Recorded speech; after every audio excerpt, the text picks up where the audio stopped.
Good morning friends, कैसे हैं आप सब। और उम्मीद करता हूं बिल्कुल अच्छे होंगे, जहां पर भी होंगे बिल्कुल स्वस्थ होंगे। भारत और ऑस्ट्रेलिया के बीच में अब ज्यादा दिन बाकी नहीं है जब पहले टेस्ट मैच की शुरुआत होगी, यानी कि 22 तारीख को पर्थ में आपका पहला टेस्ट मैच खेला जाएगा। लेकिन जिस तरीके से शुरुआत तो होनी थी और जिस तरीके से भारतीय टीम ने प्लान किया था, उस प्लान में कहीं ना कहीं हमने कई बार देखा कि हडल्स आए हैं, यानी कि परेशानी हुई है। जैसे कि हमारे 3 नंबर के बल्लेबाज शुभमन गिल अचानक ही इंजर्ड हो गए और उनके बाएं अंगूठे में फ्रैक्चर आ गया, जिसकी वजह से वो पहले टेस्ट मैच से बाहर हो गए। इनफैक्ट खबर ये आ रही है कि 17-18 दिन का वक्त लगेगा, तो हो सकता है कि वो दूसरे टेस्ट मैच के लिए भी पूरी तरीके से फिट ना हो और भारतीय टीम मैनेजमेंट उनको लेकर के अभी रिस्क नहीं लेगी, क्योंकि बहुत लंबा सीजन है। तो माइट बी पॉसिबल, आप मान करके चलें एडवांस में, कि 2 मैचेस के लिए शुभमन गिल नहीं है। एंड देन ये भी खबर आई कि रोहित शर्मा नहीं खेलेंगे। फिर बीच में खबर आई कि might be possible Rohit Sharma जो है वो खेल जाएंगे। और फिर अब कंफर्म हो चुका है कि रोहित शर्मा एटलीस्ट पहले टेस्ट मैच में, यानी कि पर्थ में नहीं खेलेंगे। लेकिन इसी को देखते हुए, टीम कॉम्बिनेशन को देखते हुए, चयनकर्ताओं ने एक बहुत बड़ा फैसला लिया है। और यह फैसला है कि युवा बल्लेबाज को अब टीम इंडिया में शामिल किया जा सकता है बहुत जल्द, क्योंकि उनको ऑस्ट्रेलिया में ही रुकने को कहा गया है। कहने का मतलब यह है कि इंडिया ए के लिए खेलने वाले देवदत्त पडिक्कल, जो कि बाएं हाथ के बल्लेबाज हैं, भारतीय टीम के लिए टेस्ट मैच में डेब्यू भी कर चुके हैं देवदत्त पडिक्कल, उनको कहा गया है कि आप ऑस्ट्रेलिया में ही रुकें। वो इंडिया ए के साथ में आए थे, ऑस्ट्रेलिया ए के खिलाफ में उन्होंने मैचेस खेले थे, रन भी उन्होंने बनाया था, और उनको कहा गया है कि आप रुकें। और साथ ही साथ हो सकता है कि वो आपके लिए जो पहला टेस्ट मैच है, पर्थ का टेस्ट मैच, वहां पर खेलते हुए नजर आए। 3 नंबर पर उनको बैटिंग कराई जा सकती है शुभमन गिल की जगह पर, इस तरीके से खबरें आ रही हैं। तो इसी पर मैं डिटेल में चर्चा करूंगा। हर्षित राणा का टेस्ट मैच में डेब्यू किया जा सकता है, यह भी खबर आ रही है, यह भी मैं आपको डिटेल में बता दूंगा। लेकिन आप तमाम दोस्तों से रिक्वेस्ट है, क्योंकि आप लोग जुड़ते रहते हैं, लेकिन आप अपने दोस्तों के साथ भी इस वीडियो को जरूर शेयर कर लीजिएगा, क्योंकि जो भी इंफॉर्मेशन आएगी मैं आप लोगों के साथ में शेयर कर देता हूं। और लगातार बने रहें स्पोर्ट्स टॉक के साथ में। पर्थ से, टेस्ट मैच से रिलेटेड, या फिर चैंपियंस ट्रॉफी से रिलेटेड, या क्रिकेट के फील्ड से कुछ भी अगर मजेदार खबर आती है तो मैं आप लोगों के साथ में शेयर जरूर कर देता हूं। मुझे हमेशा से शौक रहा है, इसीलिए मैं आप लोगों के साथ में वीडियो भी बनाता हूं। तो भाई, सबसे पहले आपको बता दें कि देवदत्त पडिक्कल को भारतीय टीम में शामिल किए जाने की पूरी तैयारी कर ली गई है। इंडिया ए के साथ में जितने भी खिलाड़ी आए थे, साई सुदर्शन से लेकर के ऋतुराज गायकवाड़, ईशान किशन से लेकर के बाकी जो इनके खिलाड़ी थे, एक और इनके बड़े नाम थे, सभी को कहा गया कि वो अब इंडिया वापस आ गए हैं, क्योंकि उनका जो टूर था वो खत्म हो चुका है। इंडिया के साथ में जो 3 दिन का इनका मैच था वो भी खत्म हो चुका है। लेकिन देवदत्त पडिक्कल को कहा गया कि आप भारतीय टीम के साथ में ही रुकेंगे, आप ऑस्ट्रेलिया में ही रुकिए। और टाइम्स ऑफ इंडिया की यह खबर आई है कि देवदत्त पडिक्कल को भारतीय टीम में शामिल किया जा सकता है, इंडियन स्क्वाड में शामिल किया जा सकता है।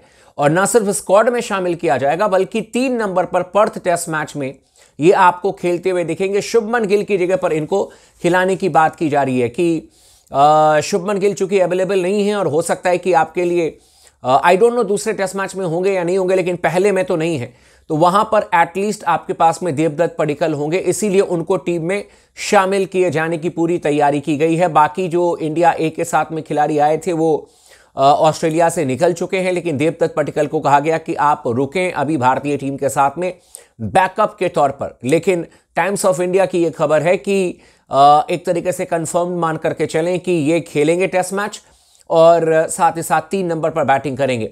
लेकिन मैं आपको इनके बारे में कुछ बता देता हूं, देवदत्त पडिक्कल के बारे में। इससे पहले भी भारतीय टीम के लिए टेस्ट मैच खेल चुके हैं, और आप लोग को याद होगा इंग्लैंड के खिलाफ में 2024 में ही, इसी साल, जो आखिरी टेस्ट मैच था धर्मशाला में खेला गया था, और उस टेस्ट मैच में देवदत्त पडिक्कल को डेब्यू करने का मौका मिला था, और वहां पर अर्धशतक भी लगाया था। 60-65 रन बनाए थे देवदत्त पडिक्कल ने, अच्छी बैटिंग की थी। लेकिन सबसे महत्वपूर्ण चीज यह है कि ऑस्ट्रेलिया ए के खिलाफ में देवदत्त पडिक्कल ने बैटिंग की थी, और जो पहला अनऑफिशियल टेस्ट मैच था उसकी दूसरी पारी में देवदत्त पडिक्कल ने 82 रन बनाए थे। आपको याद होगा कि साई सुदर्शन ने शतक लगाया था, वो ओपन करने के लिए आए थे अभिमन्यु ईश्वरन के साथ में।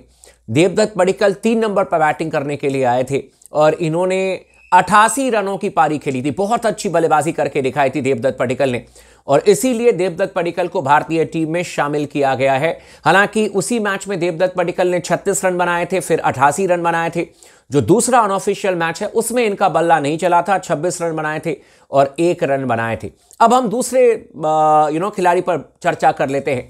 आप लोगों को याद होगा, कल मैंने एक वीडियो बनाई थी जहां पर मैंने कहा था कि भारतीय टीम मैनेजमेंट को यह गलती नहीं करनी चाहिए, क्योंकि पर्थ में जब आपका मैच है आप जेन्युइन 4 तेज गेंदबाज के साथ में जाइए। 5वें गेंदबाज के तौर पर या तो आप अपने एक स्पिनर को लेकर के आइए, या फिर आप एक अपने चाहते हैं तो नीतीश रेड्डी को लेकर के आइए। लेकिन ऐसी गलती ना करें कि नीतीश रेड्डी को भी खिला लें, एक स्पिनर को भी खिला लें और मात्र 3 जेन्युइन फास्ट बॉलर के साथ में जाएं। लेकिन इसको लेकर के अभी कोई क्लैरिटी आई नहीं है कि भारतीय टीम किस कॉम्बिनेशन के साथ में जाएगी। यह स्पोर्ट्स टॉक का मानना था कि 4 जेन्युइन पेस बॉलर होने चाहिए और एक आपके पास में अगर स्पिनर है तो स्पिनर, अदरवाइज आप चाहें तो नीतीश रेड्डी का डेब्यू करा दे। लेकिन एक चीज जो अब निकल करके सामने आ रही है वो ये है, और ये भी टाइम्स ऑफ इंडिया की खबर है, इनका कहना है कि हर्षित राणा का डेब्यू ऑलमोस्ट कंफर्म्ड है।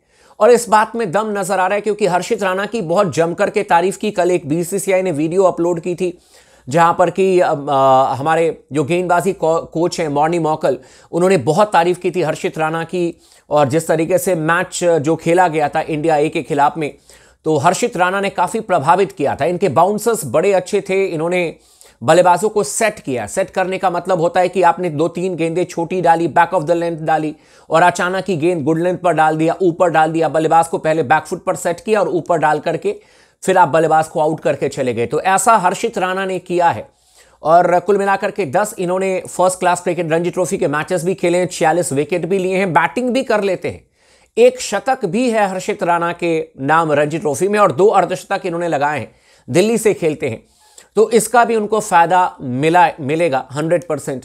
और पहली दफा इनको भारतीय टीम में शामिल किया गया टेस्ट मैच के स्क्वाड में, क्योंकि इससे पहले न्यूजीलैंड के खिलाफ में ये सिर्फ ट्रेवलिंग रिजर्व थे और उसके बाद ये रणजी ट्रॉफी मैचेस खेलने के लिए चले गए थे। लेकिन हर्षित राणा के बारे में खबर आ रही है कि इनका टेस्ट मैच डेब्यू पर्थ में हो सकता है। पर्थ टेस्ट मैच में हर्षित राणा खेल सकते हैं।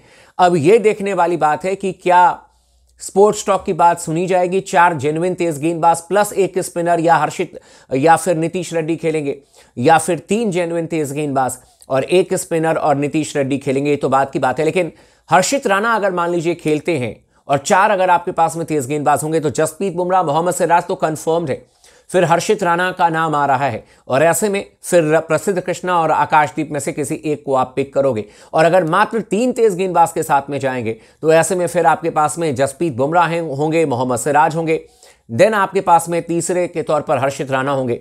लेकिन प्रसिद्ध कृष्णा कहां जाएंगे? तो प्रसिद्ध कृष्णा ने भी तो कमाल की गेंदबाजी की है ऑस्ट्रेलिया ए के खिलाफ में, और इन चीजों को देखते हुए कहीं ना कहीं मुझे अब ऐसा कॉन्फिडेंस मिल रहा है कि शायद स्पोर्ट्स टॉक ने जो बात कही थी वही बात होगी, 4 तेज गेंदबाज जाएंगे। हो सकता है कि आकाशदीप को खेलने का मौका ना मिले और उनकी जगह पर आपके लिए हर्षित राणा डेब्यू करते हुए नजर आए। यानी कि कुल मिलाकर के भारतीय टीम जो है वो जसप्रीत बुमराह, हर्षित राणा, मोहम्मद सिराज और प्रसिद्ध कृष्णा के साथ में जाए, और एक आपके पास में जो मध्यम तेज गति के गेंदबाज हैं नीतीश रेड्डी, या फिर अगर आपको स्पिनर को लेना है तो आप वाशिंगटन सुंदर के साथ में जा सकते हैं। मुझे लगता है कि यह फैसला आने वाला है। बाकी आपका क्या कहना, आप हमें कमेंट करके जरूर बताइएगा। चैनल को सब्सक्राइब नहीं किया तो जरूर कर लीजिएगा, और इस वीडियो को जरूर अपने दोस्तों के साथ भी शेयर कीजिएगा।